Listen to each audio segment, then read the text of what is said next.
कारण त्यांनी आता स्वतःचा एक मार्ग निवडलेला आहे, त्यांच्या काही भूमिका आहेत, त्या भूमिकांशी शिवसेनेचा भूमिका मेळ खाणार नाही, हा पहिला प्रश्न.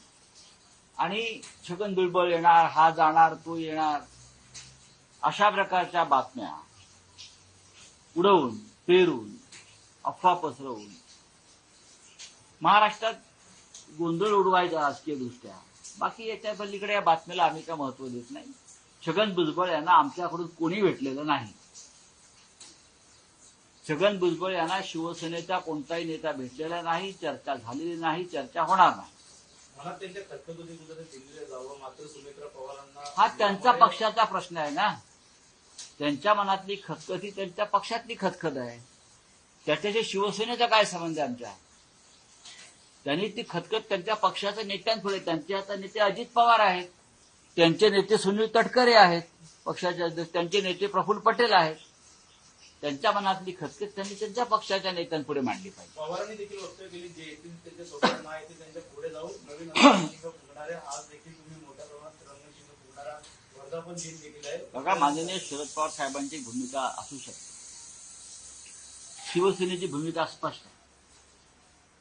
2.5 वर्षापासून ज्याने शिवसेनेशी उभा दावा मांडला, शिवसेना फोडली, महाराष्ट्राच्या दुश्मनांशी हात मिळवणी केली, त्यांच्याशी आमचा आता कोणताही संवाद राहिलेला नाही, राहणार नाही.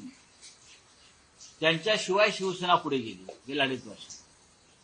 त्यांच्याशिवाय हजारो लाखो निष्ठावंत शिवसैनिक यांच्या मदतीनं माननीय उद्धव ठाकरे यांच्या नेतृत्वाखाली आजची शिवसेना तुम्हाला दिसते. तिथे 9 खासदार निवडून आणले आणि आमच्या काही जागा थोड्या मताने पडल्या. हे जरी खरं असलं तरी 9 खासदार आम्ही निवडून आणले.